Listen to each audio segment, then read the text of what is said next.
ಶ್ರೀಗುರುಭ್ಯೋ ನಮಃ. ಯೋऽन्तಃ ಪ್ರವಿಶ್ಯ ಮಮ ವಾಚಮಿಮಾಂ ಪ್ರಸುಪ್ತಾಂ ಸಂಜೀವಯತ್ಯಖಿಲಶಕ್ತಿಧರಸ್ವಧಾಮ್ನಾ ಅನ್ಯಾಂಶ್ಚ ಹಸ್ತಚರಣಶ್ರವಣತ್ವಗಾದೀನ್ ಪ್ರಾಣಾನ್ನಮೋ ಭಗವತೆ ಪುರುಷಾಯ ತುಭ್ಯಂ. ಯೇನ ಅಹಮಿಹ ದುರ್ಮಾರ್ಗಾತ್ ಉದ್ಧತ್ಯ ಅಭಿನಿವೇಶಿತಃ ಸಮ್ಯಕ್ ಶ್ರೀ ವೈಷ್ಣವೇ ಮಾರ್ಗೇ ಪೂರ್ಣಪ್ರಜ್ಞಂ ನಮಾಮಿ ತಂ. ತಪೋ ವಿದ್ಯಾ ವಿರಕ್ತ್ಯಾದಿ ಸದ್ಗುಣೌಘಾಕರಾನಹಂ ವಾದಿರಾಜಗುರೂನ್ ವಂದೇ ಹಯಗ್ರೀವಪದಾಶ್ರಯಾನ್. ಬ್ರಹ್ಮಚರ್ಯ ಹರಿಪ್ರೀತಿ ಸುವಿದ್ಯಾವಾದಶಾಲಿನಃ ಇಷ್ಟದಾನ್ ಕಷ್ಟಹರ್ತೃನ್ನಃ ವಿದ್ಯಾಮಾನ್ಯಾನ್ ಮುನೀನ್ ನಮಃ. ಶ್ರೀ ಗುರುಭ್ಯೋ ನಮಃ. ಲಕ್ಷ್ಮೀನಾರಾಯಣರ ಚರಣಕ್ಕೆ ಶರಣೆಂಬೆ ಪಕ್ಷಿವಾಹನ್ನ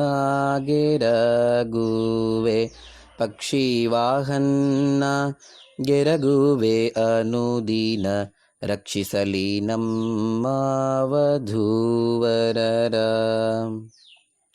ಶ್ರೀ ವಾದಿರಾಜ ಗುರುಗಳು ಮಂಗಲ ಪದ್ಯದ ನಂತರ ಈ ಪದ್ಯವನ್ನು ಉಲ್ಲೇಖಿಸಿರುತ್ತಾರೆ. ಇದರ ಸಾಮಾನ್ಯ ಅರ್ಥ ಹೀಗಿದೆ: ಲಕ್ಷ್ಮೀನಾರಾಯಣರ ಚರಣಕ್ಕೆ, ಕಾಲಿಗೆ ಶರಣೆಂಬೆ, ನಾನು ಶರಣು ಎನ್ನುತ್ತಾ ಬೀಳುತ್ತೇನೆ, ಶರಣು ಎಂದೆನ್ನುತ್ತೇನೆ. ಪಕ್ಷಿವಾಹನನಿಗೆ ಎರಗುವೆ, ಪಕ್ಷಿವಾಹನಗೆ ಎರಗುವೆ, ಪಕ್ಷಿವಾಹನನಾದ ಲಕ್ಷ್ಮೀನಾರಾಯಣನಿಗೆ ನಾನು ಎರಗುತ್ತೇನೆ, ಅಂದರೆ ನಮಸ್ಕರಿಸ್ತೇನೆ. ಅನುದಿನ ಅವನು ನಮ್ಮ ಈ ವಿವಾಹದ ವಧು ಹಾಗೂ ವರರನ್ನು ಯಾವಾಗಲೂ ರಕ್ಷಿಸಲಿ ಎಂಬುದಾಗಿ ಇದರ ಅರ್ಥ ಇರ್ತದೆ. ಇಲ್ಲಿ ಮುಖ್ಯವಾಗಿ ನಾವು ಚಿಂತನೆ ಮಾಡಬೇಕಾದ್ದು ಲಕ್ಷ್ಮೀನಾರಾಯಣರ ಚರಣಕ್ಕೆ ಶರಣೆಂಬೆ, ಮೊದಲನೆಯ ಪಾದ. ಅದರಲ್ಲಿ ಲಕ್ಷ್ಮೀನಾರಾಯಣರ ಚಿಂತನೆಯನ್ನು ನಾವು ಸರ್ವದಾ ಮಾಡಬೇಕು ಅಂತ ಶಾಸ್ತ್ರದಲ್ಲಿಯೂ ಉಲ್ಲೇಖ ಇದೆ. ಲಕ್ಷ್ಮೀ ಹಾಗೂ ನಾರಾಯಣರನ್ನು ಒಟ್ಟಿಗೆ ಚಿಂತನೆ ಮಾಡಬೇಕು. ಕೇವಲ ಲಕ್ಷ್ಮಿಯನ್ನಾಗಲಿ ಅಥವಾ ಕೇವಲ ಭಗವಂತನನ್ನು ಚಿಂತನೆ ಮಾಡುವುದಕ್ಕಿಂತ ಲಕ್ಷ್ಮಿಯಿಂದ ಕೂಡಿರುವ ಭಗವಂತನನ್ನು ಚಿಂತನೆ ಮಾಡುವುದು ಅತ್ಯಂತ ಫಲದಾಯಕ ಎಂಬುದಾಗಿ. ನಾರಾಯಣನನ್ನು ಬಿಟ್ಟು ಕೇವಲ ಲಕ್ಷ್ಮಿಯನ್ನು ಚಿಂತನೆ ಮಾಡುವವರು ಕೆಲವರು ಇದ್ದಾರೆ. ಸಂಪತ್ತಿಗೆ ಅಭಿಮಾನಿ ದೇವತೆ ಮಹಾಲಕ್ಷ್ಮಿ ಅಂತ ತಿಳಿದುಕೊಂಡು ಕೇವಲ ಲಕ್ಷ್ಮಿಯ ವಿಗ್ರಹವನ್ನು ಇಟ್ಟು ಆರಾಧನೆ ಮಾಡುವವರು ಇದ್ದಾರೆ. ಅದನ್ನು ಗೀತೆಯಲ್ಲಿ ಕೃಷ್ಣ ಸ್ಪಷ್ಟವಾಗಿ ತಿಳಿಸ್ತಾನೆ. ಕ್ಲೇಶೋಧಿಕ ತರಸ್ತೇಷಾಂ ಅವ್ಯಕ್ತಾಸಕ್ತಚೇತಸಾಂ ಅವ್ಯಕ್ತಾ ಹಿ ಗತಿರ್ ದುಃಖಂ ದೇಹವದ್ಭಿ ಅವಾಪ್ಯತೆ. ಎಂದಿಗೂ ಕೂಡ ಕೇವಲ ಲಕ್ಷ್ಮಿಯ ಆರಾಧನೆಯನ್ನು ಮಾಡುವುದು ಸಲ್ಲ. ಲಕ್ಷ್ಮಿಯಿಂದ ಕೂಡಿರುವ, ಲಕ್ಷ್ಮಿಗಿಂತಲೂ ಉತ್ತಮನಾದ, ಲಕ್ಷ್ಮಿಗಿಂತಲೂ ಕೋಟಿ ಪಟ್ಟು ಅಧಿಕನಾದ, ಅಧಿಕ ಗುಣಗಳನ್ನು ಹೊಂದಿರುವ ನಾರಾಯಣನನ್ನು ಕೂಡ ಲಕ್ಷ್ಮಿಯೊಂದಿಗೆ ಚಿಂತನೆ ಮಾಡಬೇಕು ಅಂತ ಶಾಸ್ತ್ರಗಳು ತಿಳಿಸ್ತವೆ. ಅಂತಹ ಲಕ್ಷ್ಮೀನಾರಾಯಣರ ಚರಣಕ್ಕೆ, ಪಾದಕ್ಕೆ ನಾನು ಶರಣು ಹೋಗ್ತೇನೆ. ಮತ್ತೆ ಅವನು ಎಂಥ ವಾಕ್ಯಗಳಿದೆ, ಪಕ್ಷಿವಾಹನ. ಇದು ಅತ್ಯಂತ ಅದ್ಭುತವಾದ ಒಂದು ಪದ ಸಂಯೋಜನೆ ಶ್ರೀ ವಾದಿರಾಜ ಗುರುಗಳದ್ದು. ಇಲ್ಲಿ ಪ್ರಸಕ್ತ ಸಂದರ್ಭಕ್ಕೆ ಅತ್ಯಂತ ಉಚಿತವಾದದ್ದು ಹೌದು. ಈಗ ಮದುವೆಯ ಮನೆಯಲ್ಲಿ ಮದುವೆಯ ವರನಿಗೆ ಆಪತ್ತು ಒದಗಿದೆ, ಆತನನ್ನು ರಕ್ಷಿಸಬೇಕಾಗಿದೆ. ಆತನಿಗೆ ಸರ್ಪ ಚುಚ್ಚಿದೆ, ಅದರ ಆ ವಿಷವನ್ನು ಪರಿಹಾರ ಮಾಡಲಿಕ್ಕೆ ಗರುಡ ಬೇಕು, ಗರುಡನ ಚಿಂತನೆ ಬೇಕು, ಗರುಡನ ಅಂತರ್ಯಾಮಿಯಾದ ಭಗವಂತನ ಅನುಗ್ರಹ ಬೇಕು. ಪಕ್ಷಿ ಅಂದರೆ ಗರುಡನ ಮೇಲೆ ಕುಳಿತು ಬರುವ ಅಂದರೆ ಪಕ್ಷಿ ವಾಹನನಾಗಿರುವ ಲಕ್ಷ್ಮೀನಾರಾಯಣ, ಮಾಂಗಲ್ಯವನ್ನು ಹೊತ್ತು ತರುವ ಲಕ್ಷ್ಮೀನಾರಾಯಣ ರೂಪಿ ಭಗವಂತ, ಅವನನ್ನು ನಾನು ಮೊರೆ ಹೋಗ್ತೇನೆ ಎಂಬುದಾಗಿ ಒಂದನೆಯ ಪಕ್ಷಿವಾಹನ ಎಂಬ ವಿಶೇಷಣದಿಂದ ತಿಳ್ಕೊಳ್ಬಹುದು. ಇನ್ನೊಂದು ಬಾರಿ ಪಕ್ಷಿವಾಹನ ಎಂಬುದಾಗಿ ತಿಳಿಸ್ತಾರೆ. ಅದಕ್ಕೆ ನಾವು ಸಮುದ್ರ ಮಥನದ ಕಥೆಯನ್ನು ಇಟ್ಟುಕೊಳ್ಳಬಹುದು. ಸಮುದ್ರ ಮಥನ ಕಾಲದಲ್ಲಿ ದೇವತೆಗಳು ರಾಕ್ಷಸರು ಇಬ್ಬರೂ ಸೇರಿ ಸಮುದ್ರವನ್ನು ಮಥಿಸಬೇಕು, ಕ್ಷೀರ ಸಮುದ್ರವನ್ನು ಕಡಿಬೇಕು ಅಂತ ಹೊರಡುತ್ತಾರೆ. ಹೊರಡುವಾಗ ಯಾವುದೇ ರೀತಿಯ ಸಂಪತ್ತು ಅವರಲ್ಲಿರೋದಿಲ್ಲ. ದೇವತೆಗಳು ಎಲ್ಲ ಸಂಪತ್ತನ್ನು ಕಳೆದುಕೊಂಡಿರ್ತಾರೆ. ಆ ಸಂಪತ್ತಿನ ಮರುಪ್ರಾಪ್ತಿಗಾಗಿ ಅವರು ಈ ಕ್ಷೀರ ಸಮುದ್ರದ ಮಥನವನ್ನು ಮಾಡಬೇಕು ಅಂತ ಪರಮಾತ್ಮನ ಅಪ್ಪಣೆಯಿಂದಲೇ ತೊಡಗುವಂಥದ್ದು. ಆಗ ಸಮುದ್ರದ ಮಥನಕ್ಕಾಗಿ ಒಂದು ಕಡೆಗೋಲು ಬೇಕು. ಕಡೆಗೋಲನ್ನಾಗಿ ಯಾವುದನ್ನು ಇಟ್ಟುಕೊಳ್ಳುವುದು ಅಂತ ದೇವತೆಗಳು ಆಲೋಚನೆ ಮಾಡಿದಾಗ ಮಂದರ ಪರ್ವತವನ್ನು ಕಡೆಗೋಲನ್ನಾಗಿ ಭಗವಂತನೇ ಗರುಡನ ಮೇಲೆ ಇಟ್ಟು ತಾನು ಕಳಿಸ್ತಾನೆ.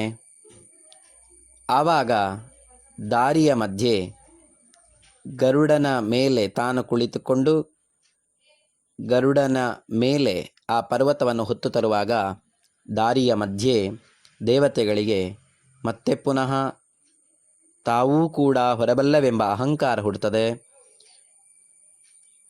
ಹೊರಬಹುದು ಎಂಬ ಕುತೂಹಲವೂ ಹುಟ್ಟುತ್ತದೆ. ಆ ಸಂದರ್ಭದಲ್ಲಿ ಆ ಮಂದರ ಪರ್ವತವನ್ನು ದೇವತೆಗಳ ಅಸುರರ ಬೆನ್ನ ಮೇಲೆ ಪರಮಾತ್ಮನು ಇಟ್ಟಾಗ ಆ ದೇವತೆಗಳು ಅಸುರರು ಎಲ್ಲರೂ ಕೂಡ ಅದರ ಕೆಳಗೆ ಬಿದ್ದು ಚೂರ್ಣರಾಗ್ತಾರೆ. ಆ ಸಂದರ್ಭದಲ್ಲಿ ಭಗವಂತನೇ ಮತ್ತೆ ಪುನಃ ಅವರಿಗೆ ಯಾರಿಗೂ ಕೂಡ ಆ ಪರ್ವತವನ್ನು ಹೊರಲಿಕ್ಕಾಗದಿದ್ದಾಗ ಗರುಡನ ಮೇಲೆ ಇಟ್ಟು ಕ್ಷೀರ ಸಮುದ್ರದ ಬಳಿಗೆ ತಂದು ಕ್ಷೀರ ಸಮುದ್ರದಲ್ಲಿ ಆ ಮಂದರ ಪರ್ವತವನ್ನು ಹಾಕ್ತಾನೆ. ಇಲ್ಲಿ ಗರುಡನ ಮೇಲೆ ಆ ಪರ್ವತವನ್ನು ಇಟ್ಟು ತಂದ ಎಂಬುದಾಗಿ ಪುರಾಣಗಳು ತಿಳಿಸುವಂಥದ್ದು. ಆದ್ದರಿಂದಲೇ ಈ ಸಂದರ್ಭ ಇದೀಗ ಕ್ಷೀರ ಸಮುದ್ರ ಮಥನದ ಸಂದರ್ಭ. ಪಕ್ಷಿವಾಹನ ಅಂದರೆ ಗರುಡನು ಮಂದರ ಪರ್ವತವನ್ನು ಹೊತ್ತು ತಂದ ಕಥೆಯನ್ನು ಶ್ರೀ ವಾದಿರಾಜ ಗುರುಗಳು ಆ ವಿಶೇಷಣವನ್ನು ಕೊಡುವ ಮುಖಾಂತರ ನಮಗೆ ಆ ಕಥೆಯನ್ನು, ದೇವತೆಗಳ ಅಸಾಮರ್ಥ್ಯದ ಕಥೆಯನ್ನು ನಮಗೆ ತಿಳಿಸ್ತಾರೆ. ಅಂತಹ ಭಗವಂತ ದೇವತೆಗಳು ರಾಕ್ಷಸರು ತಾವು ಅಹಂಕಾರ ಪಟ್ಟರೂ ಕೂಡ ತಾನು ಚೂರೂ ಅವರ ಮೇಲೆ ಮುನಿಸು ತೋರದೆ ಪರ್ವತವನ್ನು ತಾನೇ ಹೊತ್ತು ತಂದು ಸಮುದ್ರಕ್ಕೆ ಹಾಕಿದ ಮೇಲೆ ಆ ಪರ್ವತಕ್ಕೆ ಹಗ್ಗವನ್ನಾಗಿ ಯಾರನ್ನು ಉಪಯೋಗಿಸಿಕೊಳ್ಳುವುದು ಅಂತ ಸಮಸ್ಯೆ ಬಂದಾಗ ವಾಸುಕಿಯನ್ನು ಹಗ್ಗವನ್ನಾಗಿ ಆಯ್ಕೆ ಮಾಡಿದರು. ವಾಸುಕಿಯನ್ನು ಹಗ್ಗವನ್ನಾಗಿ ಆ ಪರ್ವತದ ಸುತ್ತಿದ್ರು. ದೇವತೆಗಳು ಒಂದು ಕಡೆ, ರಾಕ್ಷಸರು ಒಂದು ಕಡೆ. ದೇವತೆಗಳು ಬಾಯಿಯ ಭಾಗದಲ್ಲಿದ್ದರು, ರಾಕ್ಷಸರು ಬಾಲದ ಭಾಗದಲ್ಲಿದ್ದರು. ಈಗ ರಾಕ್ಷಸರಿಗೆ ದುರಹಂಕಾರ ಮತ್ತೊಮ್ಮೆ ಬಂತು. ಪುಚ್ಛಂ ಅಮಂಗಲಂ ದಿತಿಜಾಹ ಮತ್ವ ಎಂಬುದಾಗಿ ಬಾಲವನ್ನು ಅಮಂಗಲ ಎಂಬುದಾಗಿ ರಾಕ್ಷಸರು ತಿಳಿದರು ಎಂಬುದಾಗಿ ಶಾಸ್ತ್ರ ತಿಳಿಸ್ತದೆ. ಇದರಿಂದಾಗಿ ತಮಗೆ ಬಾಯಿಯ ಭಾಗ ಬೇಕು ಅಂತ ಜಗಳ ಮಾಡಿದ್ರಂತೆ. ಆಗ ದೇವತೆಗಳು ಅದಕ್ಕೆ ಒಪ್ಪಿ ತಾವು ಬಾಲದ ಬಳಿಗೆ ಬಂದರು. ಬಾಯಿಯ ಬಳಿಯಲ್ಲಿ ರಾಕ್ಷಸರಿದ್ದರು. ಹೀಗೆ ಸಮುದ್ರದ ಮಥನವನ್ನು ಆರಂಭ ಮಾಡಲಿಕ್ಕೆ ಅಂತ ತೊಡಗುತ್ತಾರೆ. ಅವರಿಗೆ ಆ ಸೂತ್ರವಾದಂತಹ ವಾಸುಕಿಯನ್ನು ಎಳಿಲಿಕ್ಕಾಗೋದಿಲ್ಲ. ಪ್ರಯತ್ನ ಪಡ್ತಾ ಇದ್ದರೂ ಕೂಡ ಸಾಧ್ಯವಾಗ್ತಾ ಇಲ್ಲ. ಆಗ ಆ ರಾಕ್ಷಸರ ಹಾಗೂ ದೇವತೆಗಳ, ಅಸುರರ ಹಾಗೂ ಸುರರ ಒಳಗೆ ಇದ್ದುಕೊಂಡು ಲಕ್ಷ್ಮೀನಾರಾಯಣನೇ ತಾನು ನಡೆಸ್ತಾನೆ ಎಂಬುದಾಗಿದೆ. ನಂತರ ಇಳಿಯುವಾಗ ಪರ್ವತ ಮುಳುಗಲಿಕ್ಕೆ ಆರಂಭ ಆಗ್ತದೆ. ಆವಾಗ ಮತ್ತೆ ಪುನಃ ಭಗವಂತ ಕೂರ್ಮರೂಪಿ ಭಗವಂತನ ರೂಪವನ್ನು ತಾಳಿ ತಾನು ಆ ಪರ್ವತವನ್ನು ಎತ್ತಿ ಹಿಡಿತಾನೆ. ಅದು ಮಾವಿನಕಾಯಿಯನ್ನು ಹಿಚುಕಿದ ಹಾಗೆ ಮೇಲೆ ಹಾರಲಿಕ್ಕೆ ಆರಂಭ ಆಗ್ತದೆ. ಆವಾಗ ಅಜಿತ ನಾಮಕನಾಗಿ ಮೇಲ್ಗಡೆಯೂ ಕೂಡ ಇರ್ತಾನೆ. ಪುಡಿ ಪುಡಿ ಆಗಲಿಕ್ಕೆ ಆರಂಭ ಆಗ್ತದೆ ಆ ಪರ್ವತ. ಆ ಸಂದರ್ಭದಲ್ಲಿ ಆ ಪರ್ವತದ ಕಣಕಣದೊಳಗೂ ತಾನು ನಿಂತುಕೊಳ್ತಾನೆ. ದೇವತೆಗಳ ಒಳಗೆ, ಅಸುರರ ಒಳಗೆ, ಪರ್ವತದ ಕೆಳಗೆ, ಪರ್ವತದ ಮೇಲೆ, ಪರ್ವತದ ಕಣಕಣದಲ್ಲಿ ತಾನು ಕುಳಿತುಕೊಂಡು ಆ ಕ್ಷೀರ ಸಮುದ್ರ ಮಥನವೆಂಬ ಕಾರ್ಯವನ್ನು ತಾನು ನಡೆಸ್ತಾನೆ. ಅದರಿಂದ ಬಂದಂತಹ ಸಂಪತ್ತುಗಳೆಲ್ಲವನ್ನು ದೇವತೆಗಳಿಗೆ, ಅಸುರರಿಗೆ ದೊರಕುವ ಹಾಗೆ ಮಾಡುತ್ತಾನೆ. ಅಲ್ಲೇ ವಿಷ ಹುಟ್ಟುವ ಸಂದರ್ಭದಲ್ಲಿ ತಾನು ವಾಯುದೇವರಿಗೆ ಮುಖಾಂತರ ಲೋಕದ ಮಾಂಗಲ್ಯಕ್ಕಾಗಿ ಕುಡಿಯಲು ತಿಳಿಸ್ತಾನೆ. ವಾಯುದೇವರು ವಿಷವನ್ನು ಕುಡಿತಾರೆ. ಕೊನೆಯ ಒಂದು ಅಂಶವನ್ನು ತಿಕ್ಕಿ ರುದ್ರದೇವರಿಗೆ ಕೊಟ್ಟಾಗ ರುದ್ರದೇವರು ಆ ಕೇವಲ ಸ್ವಲ್ಪ ವಿಷದಿಂದಲೇ ಮೂರ್ಛೆ ತಪ್ಪಿ ಬೀಳುತ್ತಾರೆ. ಅದನ್ನೇ ವೇದ ಎಚ್ಚರಿಸ್ತದೆ. ವಾಯುರಸ್ಮಾ ಉಪಾಮಂಥತ್ ಪಿನಷ್ಟಿಸ್ಮಾ ಕುನನ್ನಮ ಕೇಶಿ ವಿಷಸ್ಯ ಪಾತ್ರೇಣ ಯದ್ರುದ್ರೇಣ ಪೀಬತ್ಸಹ ಎಂಬುದಾಗಿ. ಸಾಮಾನ್ಯವಾಗಿ ನಾವು ನೀಲಕಂಠ ಅಂತ ರುದ್ರನನ್ನು ಕರೀತೇವೆ. ವಸ್ತುತಃ ರುದ್ರದೇವರು ಒಂದು ಅಂಶವನ್ನು ತಿಕ್ಕಿ ಕೊನೆಗೆ ಕುಡಿದವರು. ಅದನ್ನು ಕುಡಿಸಿದ ಕೀರ್ತಿ, ಆ ಹೆಸರು ಬರುವ ಹಾಗೆ ಮಾಡಿದ ಕೀರ್ತಿ ವಾಯುದೇವರದ್ದು. ವಾಯುದೇವರಿಗೆ ಆ ಯೋಗ್ಯತೆ ಬರಲಿಕ್ಕೆ ಕಾರಣ ಭಗವಂತ. ಇದನ್ನು ವೇದ ಮಂತ್ರ ಸ್ಪಷ್ಟವಾಗಿ ತಿಳಿಸ್ತದೆ. ಆದ್ದರಿಂದಲೂ ಕೂಡ ಇಲ್ಲಿ ಈ ಪದ್ಯದಲ್ಲಿ ಪಕ್ಷಿವಾಹನ ಗೆರಗುವೆ ಎಂಬುದಾಗಿ ಶ್ರೀ ವಾದಿರಾಜ ಗುರುಗಳು ತಿಳಿಸಿರುತ್ತಾರೆ. ಅರ್ಥಾತ್ ವಿಷವನ್ನು ತನ್ನ ಅನುಗ್ರಹದಿಂದ ವಾಯುದೇವರು ಕುಡಿಯುವ ಹಾಗೆ ಮಾಡಿ, ನಂತರ ಅದನ್ನು ರುದ್ರದೇವರಿಗೂ ಕೂಡ ತಿಕ್ಕಿ ಕುಡಿಯುವ ಹಾಗೆ ಮಾಡಿ ಆ ಕೀರ್ತಿಯನ್ನು ರುದ್ರದೇವರಿಗೆ ತಂದುಕೊಡುತ್ತಾರೆ. ಈ ಎಲ್ಲ ಕಥೆಗಳನ್ನು ಈ ಪದ್ಯದಿಂದ ನಾವು ತಿಳಿಲಿಕ್ಕೆ ಸಾಧ್ಯ. ಅಂತಹ ಭಗವಂತ, ಎಲ್ಲರನ್ನೂ ಎಲ್ಲ ಕಡೆಯಲ್ಲಿ ರಕ್ಷಿಸಿರುವಂತಹ ಭಗವಂತ ನಮ್ಮ ಈ ವಧೂವರರನ್ನು ರಕ್ಷಿಸಲಿ ಎಂಬುದಾಗಿ ಹೇಳಿ, ಪಾಲಸಾಗರವನ್ನು ಲೀಲೆಯಲ್ಲಿ ಕಡೆಯಲು ಬಾಲೆ ಮಹಾಲಕ್ಷ್ಮಿ ಉದಿಸಿದಳು. ಆಕೆ ನಿತ್ಯ ಯೌವನವನ್ನು ಹೊಂದಿರುವಂತಹ ಮಹಿಳೆ ಲಕ್ಷ್ಮಿ. ಅದನ್ನೇ ಉದ್ಯದ್ ಯೌವನಾಮುಗ್ಧ ಲಜ್ಜಾ ವಿಜಿತ ಮನ್ಮದ ಎಂಬುದಾಗಿ, ಮನ್ಮಥಳಂತೆ, ಲಜ್ಜಾ ವಿಜಿತ ಮನ್ಮಥ ಎಂಬುದಾಗಿ ಆಕೆಯನ್ನು ಶಾಸ್ತ್ರ ಕೊಂಡಾಡಿದೆ. ಈ ರೀತಿಯಾಗಿ ಅಂತಹ ಬಾಲೆ ಮಹಾಲಕ್ಷ್ಮಿ ಆಕೆ ಎಂದೂ ಕೂಡ ವಾರ್ಧಕ್ಯವನ್ನಾಗಲಿ ಅಥವಾ ಬಾಲ್ಯವನ್ನಾಗಲಿ ಈ ರೀತಿಯಾಗಿ ಬೇರೆ ಬೇರೆ ರೀತಿಯ ಅವಸ್ಥೆಯನ್ನು ಹೊಂದತಕ್ಕಂಥವಳಲ್ಲ. ಅದನ್ನೇ ಬಾಲೆ ಮಹಾಲಕ್ಷ್ಮಿ ಉದಿಸಿದಳು. ಒಂದೇ ರೀತಿಯಾಗಿರುವ ನಿತ್ಯ ಪ್ರವೃದ್ಧಸ್ಯ ಚ ವೃದ್ಧಿ ಹೇತು ಅಪೇಕ್ಷ್ಯ ಲೋಕಸ್ಯ ಹಿ ಮಂದ ದೃಷ್ಟಿಂ ಎಂಬುದಾಗಿ ಆಚಾರ್ಯರು ಅಂದಂತೆ, ಈ ಪ್ರಪಂಚದ ದೃಷ್ಟಿಯಲ್ಲಿ ಆಕೆ ಮತ್ತೊಮ್ಮೆ ಬಂದವಳಂತೆ ಕಂಡ್ಲು. ಆಕೆ ನಿತ್ಯ ಯೌವನವನ್ನು ಹೊಂದಿರುವಾಕೆ ಎಂಬುದಾಗಿ ತಿಳಿಸ್ತಾರೆ. ಬಾಲೆ ಮಹಾಲಕ್ಷ್ಮಿ ಉದಿಸಿದಳು ಎಂಬ ಮುಖಾಂತರ ಅಂತಹ ಲಕ್ಷ್ಮಿ ನಮ್ಮ ವಧುವರರನ್ನು ಪಾಲಿಸ್ಲಿ ಎಂಬುದಾಗಿ ನಂತರದ ಪದ್ಯದಲ್ಲಿ ತಿಳಿಸಿ, ಬೊಮ್ಮಾನ ಪ್ರಳಯದಲ್ಲಿ ತನ್ನರಸಿಯೊಡಗೂಡಿ ಸುಮ್ಮನೆಯಾಗಿ ಮಲಗಿಪ್ಪ ನಮ್ಮ ನಾರಾಯಣಗೂ ಈರಮ್ಮೆ ಗಡಿ ಗಡಿಗೂ ಜನ್ಮವೆಂಬುದು ಅವತಾರ. ಲಕ್ಷ್ಮೀನಾರಾಯಣರ ಅತ್ಯಂತ ಅದ್ಭುತವಾದ ಗುಣವನ್ನು ಚಿಂತನೆ ಮಾಡಿದ್ದಾರೆ. ಬ್ರಹ್ಮದೇವರ ಪ್ರಳಯ ಕಾಲದಲ್ಲೂ ಕೂಡ ಲಕ್ಷ್ಮಿಯೊಂದಿಗೆ ತಾನು ಇದ್ದು ಸುಮ್ಮನೆಯಾಗಿ ಮಲಗಿಪ್ಪ, ಏನೋ ಒಂದು ನಿದ್ದೆ ಬಂತು ಅಂತ ಅಲ್ಲ, ತಾನು ಯಾವುದೇ ಕಾರಣ ಇಲ್ಲದೆ ಸದ್ಯ ಶ್ರಮಾಪಹೃತಯೇ ಅಂತ ವಾದಿರಾಜ ಗುರುಗಳೇ ಇನ್ನೊಂದು ಕಡೆ ತಿಳಿಸಿದ ಹಾಗೆ, ಜೀವರು ಬಂದು ಜನ್ಮದಲ್ಲಿ ಬಂದು ಶ್ರಮ ಹೊಂದಿದಾಗ ಆ ಶ್ರಮದ ಪರಿಹಾರಕ್ಕಾಗಿ ತಾನು ಪ್ರಳಯ ಕಾಲವನ್ನು ಉಂಟು ಮಾಡುತ್ತಾನೆ ಭಗವಂತ ಎಂಬುದಾಗಿ ತಿಳಿಸಿದಂತೆ, ಸುಮ್ಮನೆಯಾಗಿ ಮಲಗಿಪ್ಪ ಎಂಬ ತತ್ವವನ್ನು ಇಲ್ಲಿ ತಿಳಿಸಿ, ಅಂತಹ ಈ ಲಕ್ಷ್ಮೀನಾರಾಯಣರಿಗೆ ಜನ್ಮ ಎನ್ನುವಂಥದ್ದು ಅವತಾರ. ಅವರೆಂದಿಗೂ ಕೂಡ ಗರ್ಭವಾಸ ಅವರಿಗೆ ಇಲ್ಲ. ತಾಯಿಯ ಗರ್ಭದಲ್ಲಿ ಅವರು ಬಿದ್ದು ನಮ್ಮಂತೆ ತೊಳಲಾಡಿ ಅವರು ಬರುವವರಲ್ಲ.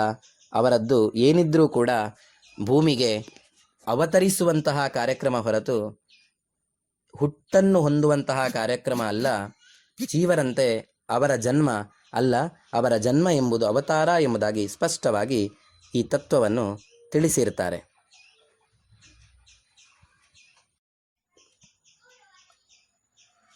ಭಾವಾರ್ಥಕೃತ್ ಭಾವಭೂತೋ ಭಾವಸೌಖ್ಯಪ್ರದೋ ಭವ ತ್ವನ್ಮಾಯಾ ಮೋಹಿತಂ ವಿಶ್ವಂ ತ್ವಯೈವ ಪರಿಕಲ್ಪಿತಂ. ಭಗವಂತ ಇಡೀ ಪ್ರಪಂಚವನ್ನು ಸೃಷ್ಟಿ ಮಾಡುವವ, ಪ್ರಪಂಚದಲ್ಲಿರುವ ಜನರ ಮನಸ್ಸನ್ನು ಕೊಂಡೊಯ್ಯುವವ, ಪ್ರಪಂಚದಲ್ಲಿರುವ ಜನರ ಮನಸ್ಸಿನಲ್ಲಿರುವ ಅಭಿಲಾಷೆಗಳನ್ನು ಈಡೇರಿಸುವವ. ಈ ಅಭಿಪ್ರಾಯವನ್ನು ನಾರಾಯಣ ಹೃದಯ ಭಾವಾರ್ಥಕೃತ್ ಭಾವಭೂತಃ ಭಾವಸೌಖ್ಯಪ್ರದಃ ಎಂಬುದಾಗಿ ಪ್ರಾರ್ಥನಾ ರೂಪದಲ್ಲಿ ತಿಳಿಸ್ತದೆ. ಶ್ರೀ ವಾದಿರಾಜ ಗುರುಗಳು ಲಕ್ಷ್ಮೀ ಶೋಭಾನಪದದಲ್ಲಿ ತಿಳಿಸಿದಂತೆ, ದೇವತೆಗಳ ಅಸುರರ ಒಳಗೆ ಇದ್ದು ಬೇರೆ ಬೇರೆ ರೀತಿಯ ಕರ್ತವ್ಯಗಳನ್ನು ಕ್ಷೀರ ಸಮುದ್ರ ಮಥನ ಕಾಲದಲ್ಲಿ ನಡೆಸಿ ಆ ಕಾರ್ಯದಿಂದ ಹುಟ್ಟಿದಂತಹ ಯಾವ ಫಲಗಳಿವೆ ಅವುಗಳನ್ನೆಲ್ಲವನ್ನು ಆ ಅಸುರರಿಗೂ ಸುರರಿಗೂ ಕೊಟ್ಟು ತಾನು ನಿತ್ಯ ಆನಂದ ಭರಿತನಾಗಿ ಅದನ್ನು ನೋಡುತ್ತಾ ಭಗವಂತ ಸಂತೋಷಪಟ್ಟ ಅಂತ ತಿಳಿಸ್ತಾರೆ. ಅದೇ ರೀತಿಯಲ್ಲಿ ನಾರಾಯಣ ಹೃದಯವು ಕೂಡ ತಿಳಿಸ್ತದೆ, ತ್ವನ್ಮಾಯಾ ಮೋಹಿತಂ ವಿಶ್ವಂ ತ್ವಯೈವ ಪರಿಕಲ್ಪಿತಂ. ಬೆಟ್ಟವನ್ನು ಗರುಡನ ಮೇಲೆ ಇರಿಸಿರುವವ ನೀನು,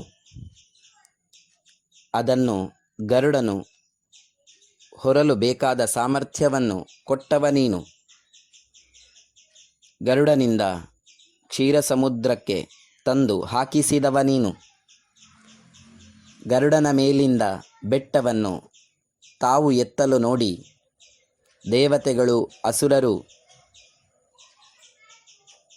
ಪುಡಿಯಾದಾಗ ಅವರನ್ನು ಬದುಕಿಸಿದವ ನೀನು. ಮಂದರ ಪರ್ವತದ ಅಡಿಯಲ್ಲಿ ನಿಂತು ಕೂರ್ಮನಾಗಿ ಆ ಮಂದರ ಪರ್ವತವನ್ನು ಮುಳುಗದಂತೆ ಮಾಡಿದವ ನೀನು.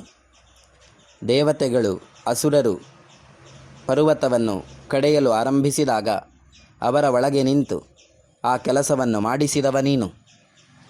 ಮೇಲೆ ಹಾರಿದಾಗ ಎತ್ತಿ ಹಿಡಿದ ಅಜಿತ ಭಗವಂತ ನೀನು. ಪುಡಿಪುಡಿಯಾದಾಗ ಆಗದಂತೆ ಕಾಪಾಡಿದವ ನೀನು. ಹೀಗೆ ತ್ವನ್ಮಾಯಾ ಮೋಹಿತಂ ವಿಶ್ವಂ, ಇಡೀ ಕ್ಷೀರ ಸಮುದ್ರ ಮಥನ ಕಾಲದಲ್ಲಿ ಏನೇನೆಲ್ಲ ಅದ್ಭುತಗಳು ನಡೆದಿತ್ತೋ, ಮಹಾತ್ಮೆಗಳು ನಡೆದಿತ್ತೋ ಅದೆಲ್ಲವೂ ಕೂಡ ಭಗವಂತನಿಂದಾಗಿದೆ, ನಿನ್ನಿಂದ ಆಗಿದೆ. ತ್ವಯೈವ ಪರಿಕಲ್ಪಿತಂ, ಅದನ್ನು ಮತ್ತೆ ಪುನಃ ಸಂಯೋಜನೆ ಮಾಡಿದವ, ನಿರ್ದೇಶನ ಮಾಡಿದವ ಎಲ್ಲವೂ ಕೂಡ ನೀನೇ. ತ್ವದಧಿಷ್ಠಾನ ಮಾತ್ರೇಣ ಸೈವ ಸರ್ವಾರ್ಥಕಾರಿಣಿ. ಹೇ ಭಗವಂತ, ನೀನು ಇದ್ದರೆ ಎಲ್ಲ ಕೆಲಸವೂ ಕೂಡ ನಡೀತದೆ, ನೀನು ಇಲ್ಲದಿದ್ದರೆ ಯಾವುದೇ ಕೆಲಸವೂ ನಡೆಯೋದಿಲ್ಲ. ಆದ್ದರಿಂದಲೇ ಪ್ರಾರ್ಥನಾ ರೂಪದಲ್ಲಿ ಈ ನಾರಾಯಣ ಹೃದಯದಲ್ಲಿದೆ. ತ್ವಮೇವ ತಾಂ ಪುರಸ್ಕೃತ್ಯ ಮಮ ಕಾಮಾನ್ ಸಮರ್ಥಯ. ನೀನು ಇದ್ದು ಯಾವ ಎಲ್ಲ ಇಚ್ಛೆಯನ್ನು ಈಡೇರಿಸುವಂತಹ ಸಾಮರ್ಥ್ಯವನ್ನು ತಂದುಕೊಡ್ತೀಯೋ, ಹಾಗೆಯೇ ನನ್ನದ್ದು ಕೂಡ ಬಯಕೆಗಳಿವೆ, ಆ ಬಯಕೆಗಳನ್ನೆಲ್ಲ ನೀನು ಪೂರಣೆ ಮಾಡು ಎಂಬುದಾಗಿ ನಾರಾಯಣ ಹೃದಯದಲ್ಲಿ ಇದೇ ಅಭಿಪ್ರಾಯವನ್ನು ತಿಳಿಸುವಂತಹ ಶ್ಲೋಕಗಳಿವೆ. ಲಕ್ಷ್ಮೀ ಹೃದಯದಲ್ಲಂತೂ ಪೂರ್ಣವಾಗಿ ಇದೇ ಅಭಿಪ್ರಾಯವನ್ನು ತಿಳಿಸುವಂತಹ ಮಾತುಗಳು. ಸಮಸ್ತ ಸಂಪತ್ ಸುಖದಾಂ ಮಹಾಶ್ರಿಯಂ. ದೇವತೆಗಳು, ಅಸುರರು ತಮ್ಮ ಸಂಪತ್ತಿನ ಪ್ರಾಪ್ತಿಗಾಗಿ ಕ್ಷೀರಸಮುದ್ರ ಮಥನವನ್ನು ನಡೆಸಿದವರು. ಅವರಿಗೆಲ್ಲ ಸುಖವನ್ನು, ಸಂಪತ್ತನ್ನು ತಂದುಕೊಟ್ಟವಳು ಮಹಾಲಕ್ಷ್ಮಿ. ತಾನು ಕೊನೆಗೆ ಉದಿಸುವ ಮುಖಾಂತರ ಅದರ ಮುಂಚೆ ಏನೆಲ್ಲ ಬಂದಿತ್ತೋ ಸಂಪತ್ತುಗಳು, ಆ ಸಂಪತ್ತುಗಳೆಲ್ಲವೂ ಕೂಡ ದೇವತೆಗಳಿಗೆ ದೊರಕುವಂತೆ ಮಾಡಿದವಳು ಈ ಮಹಾಲಕ್ಷ್ಮಿ. ಸಮಸ್ತ ಸೌಭಾಗ್ಯಕರೀಂ ಮಹಾಶ್ರಿಯಂ. ಸೌಭಾಗ್ಯ ಅಂದರೆ ಕ್ಷೇಮ ಇದ್ದ ಹಾಗೆ, ಇದ್ದದ್ದನ್ನು ರಕ್ಷಣೆ ಮಾಡುವಂಥದ್ದು. ಅಪ್ರಾಪ್ತಸ್ಯ ಪ್ರಾಪ್ತಿ, ಯೋಗ ಇದ್ದ ಹಾಗೆ, ಇಲ್ಲದೇ ಇರೋದನ್ನು ತಂದುಕೊಡುವಂಥದ್ದು. ದೇವತೆಗಳು ಅಸುರರೊಟ್ಟಿಗೆ ಯುದ್ಧವನ್ನು ಮಾಡಿ ತಮ್ಮ ಸಂಪತ್ತನ್ನೆಲ್ಲ ಕಳೆದುಕೊಂಡಾಗ ಅವರಿಗೆ ಸೌಭಾಗ್ಯವನ್ನು ತಂದುಕೊಟ್ಟವಳು ಮಹಾಲಕ್ಷ್ಮಿ. ಅವಳಿಗೆ ಸಂಪತ್ತು ಪ್ರಾಪ್ತಿಯಾದದ್ದು ಕ್ಷೀರ ಸಮುದ್ರ ಮಥನದಿಂದ. ಆದ್ದರಿಂದಲೇ ಸಮಸ್ತ ಸೌಭಾಗ್ಯಕರೀಂ ಮಹಾಶ್ರಿಯಂ, ಸಮಸ್ತ ಕಲ್ಯಾಣಕರೀಂ ಮಹಾಶ್ರಿಯಂ. ಎಲ್ಲ ರೀತಿಯ ಮಾಂಗಲ್ಯವನ್ನು ತಂದುಕೊಟ್ಟವಳು ಮಹಾಲಕ್ಷ್ಮಿ. ಅವರವರಿಗೆ ಬೇಕಾದ ಯಾವ ವಸ್ತುಗಳಿವೆಯೋ ಅದನ್ನೆಲ್ಲವನ್ನೂ ಕೂಡ ಕ್ಷೀರಸಮುದ್ರ ಕಾಲದಲ್ಲಿ, ಕ್ಷೀರ ಸಮುದ್ರ ಮಥನದಲ್ಲಿ ತಂದುಕೊಟ್ಟವಳು ಈ ಮಹಾಲಕ್ಷ್ಮಿ. ಅಂತಹ ಮಹಾಲಕ್ಷ್ಮಿ ಜ್ಞಾನಕರೀ. ಕೇವಲ ಸಂಪತ್ತನ್ನು ತಂದುಕೊಟ್ಟದ್ದು ಮಾತ್ರ ಅಲ್ಲ, ಎಲ್ಲ ದೇವತೆಗಳಿಗೆ ತಮ್ಮ ವ್ಯಕ್ತಿತ್ವದ ಬಗ್ಗೆ ಜ್ಞಾನವನ್ನು ತಂದುಕೊಟ್ಟವಳು ಈ ಮಹಾಲಕ್ಷ್ಮಿ. ಈ ಹಿಂದೆಯೇ ನಾವು ನೋಡಿದಂತೆ ದೇವತೆಗಳು ತಾವೇ ಮಂದರ ಪರ್ವತವನ್ನು ತರಬೇಕು ಅಂತ ಹೊರಟಾಗ ಅವರಿಗೆ ಸಾಧ್ಯ ಆಗಲಿಲ್ಲ. ಆದರೂ ಕೂಡ ಅದಮ್ಯ ಉತ್ಸಾಹದಲ್ಲಿ ತಾವು ಹೊತ್ತಾಗ ಆ ಪರ್ವತದ ಅಡಿಗೆ ಬಿದ್ದು ಪುಡಿಯಾದಾಗ ಅವರನ್ನು ರಕ್ಷಣೆ ಮಾಡಿದ್ದು ಭಗವಂತ. ಸಂದರ್ಭದಲ್ಲಿ ದೇವತೆಗಳ ತಲೆಗೆ ಭಗವಂತನಿಲ್ಲದೆ ನಮ್ಮ ಕೆಲಸ ಆಗಲಿಕ್ಕಿಲ್ಲ ಎಂಬುದನ್ನು ಉಂಟು ಮಾಡ್ತಾಳೆ. ಅಂತಹ ಜ್ಞಾನಕರಿ, ಜ್ಞಾನವನ್ನು ಉಂಟು ಮಾಡುವವಳು ಈ ಮಹಾಲಕ್ಷ್ಮಿ. ವಿಜ್ಞಾನ ಸಂಪತ್ ಸುಖದಾಂ ಸನಾತನೀಂ. ಜ್ಞಾನ ಎನ್ನುವಂಥದ್ದು ಅದೂ ಕೂಡ ಒಂದು ಸಂಪತ್ತು ಇದ್ದ ಹಾಗೆ, ಅದನ್ನೆಲ್ಲ ಉಂಟು ಮಾಡಿ ವಿಚಿತ್ರ ವಾಗ್ಭೂತಿ ಕರೀಂ ಮನೋಹರಾಂ. ಆಕೆ ಆ ಸಮುದ್ರ ಮಥನದ ಕೆಲಸ ಆಗಬೇಕಾದ್ರೆ ಮೊದಲಿಗೆ ಬಲಿಯ ಹತ್ರ ಮಾತಾಡಬೇಕಿತ್ತು. ದೇವತೆಗಳು ಆಲೋಚನೆ ಮಾಡಿದರು, ಬ್ರಹ್ಮಾದಿಗಳನ್ನು ಎದುರಿಟ್ಟುಕೊಂಡು ಭಗವಂತನಲ್ಲಿಗೆ ಹೋಗಿ ಕೇಳುವ ಅಂತ. ಭಗವಂತ ಹೇಳಿದ, ಬಲಿಯೊಟ್ಟಿಗೆ ಸಂಧಾನ ಮಾಡಿಕೊಳ್ಳಿ. ದೇವತೆಗಳಿಗೆ ಮನಸ್ಸಿನಲ್ಲಿ ಬಲಿ ಹೇಳಿದ್ದು ಕೇಳ್ತಾನಾ ಇಲ್ಲವಾ ಎಂಬುದಾಗಿ ಗೊಂದಲ ಇತ್ತು. ಆದರೆ ದೇವರು ನಿಶ್ಚಿತವಾಗಿಯೂ ಬಲಿ ಒಪ್ತಾನೆ ಎಂಬುದಾಗಿ ತಿಳಿಸಿದಾಗ ತ್ವದಾಜ್ಞೆಯ ಶಿರಸ ಸಂದಧಾನಾ. ತ್ವದಾಜ್ಞೆಯ, ಭಗವಂತನ ಅಪ್ಪಣೆಯಿಂದಲೇ ದೇವತೆಗಳೆಲ್ಲ ಬಲಿಯ ಬಳಿಗೆ ಹೋಗಿ ಸಮುದ್ರ ಮಥನವನ್ನು ಮಾಡುವವ ಅಂತ ಕೇಳ್ತಾರಂತೆ. ಅದನ್ನೇ ವಿಚಿತ್ರ ವಾಗ್ಭೂತಿಕರೀಂ ಮನೋಹರಾಂ. ಸಾಕ್ಷಾತ್ ಮಹಾಲಕ್ಷ್ಮಿಯೊಂದಿಗೆ ಇರುವ ನಾರಾಯಣನಲ್ಲಿ ಅಪ್ಪಣೆಯನ್ನು ಪಡೆದೇ ತಾವು ಬಲಿಯ ಬಳಿಗೆ ಹೋಗ್ತಾರೆ. ಅನಂತ ಸಮ್ಮೋದ ಸುಖಪ್ರದಾಯಿನೀಂ. ಆ ಕ್ಷೀರ ಸಮುದ್ರ ಮಥನದಿಂದ ಮಹಾಲಕ್ಷ್ಮಿಯೂ ಕೂಡ ದೇವತೆಗಳಿಗೆ ನಾರಾಯಣನ ಅನುಗ್ರಹದಿಂದ ಸಂತೋಷವನ್ನು ತಂದುಕೊಡುತ್ತಾಳೆ. ಅಂತಹ ಭೂತಿಕರೀಂ ಹರಿಪ್ರಿಯಾಂ ನಮಾಮಿ. ಆಕೆ ಭೂತಿಕರೀಂ, ಇಲ್ಲದೇ ಇರುವ ಸಂಪತ್ತನ್ನು ಉಂಟು ಮಾಡಿ ಇದ್ದ ಸಂಪತ್ತನ್ನು ಗಟ್ಟಿ ಮಾಡುವವಳು. ಅಂತಹ ಮಹಾಲಕ್ಷ್ಮಿ ಸಮಸ್ತ ಭೂತಾಂತರ ಸಂಸ್ಥಿತ. ಸಮುದ್ರ ಮಥನ ಕಾಲದಲ್ಲಿ ಎಲ್ಲ ಜೀವರ, ದೇವತೆಗಳ, ಅಸುರರ ಒಳಗೆ ಇದ್ದುಕೊಂಡು ಸಮಸ್ತ ಭೋಕ್ತೃಶ್ವರಿ ವಿಶ್ವರೂಪೆ ಪ್ರಾರ್ಥನಾ ರೂಪದಲ್ಲಿರುವ ಈ ಲಕ್ಷ್ಮೀ ಹೃದಯ ಸ್ತುತಿಯಲ್ಲಿ ಲಕ್ಷ್ಮಿಯ ಇನ್ನೊಂದು ಗುಣವನ್ನು ಚಿಂತನೆ ಮಾಡಿದ್ದಾರೆ. ಸಮಸ್ತ ಭೋಕ್ತ್ರೀ ಈಶ್ವರೀ ವಿಶ್ವರೂಪ. ಆಕೆ ಎಲ್ಲರ ಒಳಗೆ ಇದ್ದು ನಾರಾಯಣನೊಟ್ಟಿಗೆ ತಾನು ಜೀವರ ಯಾವ ಶುಭ ಅಶುಭ ಕರ್ಮಗಳಿವೆ ಇದನ್ನೆಲ್ಲವನ್ನು ತಾನು ಗಮನಿಸಿ ಉಂಡು ನಂತರ ಅದರ ಫಲಾಫಲಗಳನ್ನು ಕೊಡುವವಳು. ಆದ್ದರಿಂದಲೇ ತನ್ನಾಸ್ತಿ ಯತ್ ತ್ವದ್ ವ್ಯತಿರಿಕ್ತ ವಸ್ತು ತ್ವತ್ಪಾದ ಪದ್ಮಂ ಪ್ರಣಮಾಮ್ಯಹಂ ಶ್ರೀಹಿ ಎಂಬುದಾಗಿ ತಿಳಿಸಿದ್ದಾರೆ. ತತ್ ನಾಸ್ತಿ, ಅಂತಹ ಒಂದು ವಸ್ತು ಇಲ್ಲ. ಅದು ಯತ್ ತ್ವದ್ ವ್ಯತಿರಿಕ್ತ ವಸ್ತು, ನಿನ್ನ ಸನ್ನಿಧಾನ ಅದು ನಾರಾಯಣನೊಂದಿಗೆ ಸದಾ ಇರ್ತದೆ, ಇರಲೇಬೇಕು. ಅಂತಹ ನಿನ್ನ ಪಾದ ಪದ್ಮಕ್ಕೆ ನಾನು ನಮಸ್ಕರಿಸ್ತೇನೆ ಎಂಬುದಾಗಿ ತಿಳಿಸಿ, ದಾರಿದ್ರ್ಯ ದುಃಖೌಘ ತಮೋಪಹಂತ್ರಿ ತ್ವತ್ಪಾದ ಪದ್ಮಂ ಮೈದ್ ಸನ್ನಿಧತ್ಸ್ವ. ನಿನ್ನನ್ನು ಅರ್ಥಾತ್ ಮಹಾಲಕ್ಷ್ಮಿಯನ್ನು ಭಜಿಸಿದರೆ ನಮಗೆ ಜೀವನದಲ್ಲಿ ಏನು ದೊರಕ್ತದೆ? ದಾರಿದ್ರ್ಯ ನಿವಾರಣೆ ಆಗ್ತದೆ, ದುಃಖದ ನಿವಾರಣೆ ಆಗ್ತದೆ, ತಮಸ್ಸಿನ ಅಜ್ಞಾನದ ನಿವಾರಣೆ ಆಗ್ತದೆ. ಕೇವಲ ಮಹಾಲಕ್ಷ್ಮಿಯನ್ನಲ್ಲ, ನಾರಾಯಣನಿಂದ ಸಮೇತಳಾದ ಮಹಾಲಕ್ಷ್ಮಿಯನ್ನು ಚಿಂತನೆ ಮಾಡಿದರೆ ಇದೆಲ್ಲವೂ ಕೂಡ ದೊರಕ್ತದಂತೆ. ಅದಕ್ಕೆ ಸಾಕ್ಷಿ ಕ್ಷೀರ ಸಮುದ್ರ ಮಥನ. ಲಕ್ಷ್ಮೀನಾರಾಯಣರ ಚರಣಕ್ಕೆ ಶರಣೆಂಬೆ ಪಕ್ಷಿ ವಾಹನ್ನ ಗೆರಗುವೆ. ಪಕ್ಷಿ ವಾಹನ್ನ ಗೆರಗುವೆ ಅನುದಿನ ರಕ್ಷಿಸಲಿ ನಮ್ಮ ವಧೂವರರ ಎಂದಂತೆ ಆ ಲಕ್ಷ್ಮೀನಾರಾಯಣರ ಚಿಂತನೆಯಿಂದ ಯಾವುದೇ ದಾಂಪತ್ಯದ ದೋಷಗಳು ಬರದೆ ಒಳ್ಳೆಯ ರೀತಿಯಲ್ಲಿ ಬದುಕುವಂತಹ ಯೋಗ ಭಾಗ್ಯಗಳು ದೊರಕ್ತವೆ. ಅದನ್ನೇ ದೀನಾರ್ತಿ ವಿಚ್ಛೇದನ ಹೇತುಭೂತೈ ಕೃಪಾಕಟಾಕ್ಷೈ ಅಭಿಷಿಂಚ ಹೇ ಶ್ರೀಹಿ ಮಾಂ ಎಂಬುದಾಗಿ ಪ್ರಾರ್ಥನಾ ರೂಪದಲ್ಲಿ ಲಕ್ಷ್ಮೀ ಹೃದಯದಲ್ಲಿ ಹೇಳಿದ್ದಾರೆ. ದೀನಾರ್ತಿ ವಿಚ್ಛೇದನ ಹೇತುಭೂತೈ. ನೋಡಿ, ಇಲ್ಲಿ ಪ್ರಕೃತ ಯಾವುದೇ ರೀತಿಯ ದಾಂಪತ್ಯದ ಕಲಹಗಳಿರಲಿ ಅದನ್ನೆಲ್ಲವನ್ನು ಕೂಡ ನಿವಾರಣೆ ಮಾಡಲಿಕ್ಕೆ ಲಕ್ಷ್ಮಿಯ ನಾರಾಯಣನ ಕೃಪಾ ಕಟಾಕ್ಷ ಬೇಕು. ಅಂತಹ ಕೃಪಾ ಕಟಾಕ್ಷ ಅದು ಅವರ ಅನುಗ್ರಹದಿಂದ ಮಾತ್ರ ದೊರಕುವಂಥದ್ದು. ಅದು ಕ್ಷೀರ ಸಮುದ್ರ ಮಥನ ಕಾಲದಲ್ಲಿ ದೇವತೆಗಳಿಗೂ ಅಸುರರಿಗೂ ದೊರಕಿತ್ತು. ಅಂತಹ ಆ ಕೃಪಾ ಕಟಾಕ್ಷ ನಮಗೂ ಕೂಡ ದೊರಕಲಿ ಎಂಬುದಾಗಿ ಲಕ್ಷ್ಮೀನಾರಾಯಣರ ಸ್ತುತಿಯಲ್ಲಿ ನಾರಾಯಣ ಹೃದಯ ಹಾಗೂ ಲಕ್ಷ್ಮೀ ಹೃದಯದಲ್ಲೂ ಕೂಡ ಅಭಿಪ್ರಾಯವನ್ನು ಈ ಮಂತ್ರವು ತಿಳಿಸ್ತದೆ. ಶ್ರೀಕೃಷ್ಣಾರ್ಪಣಮಸ್ತು.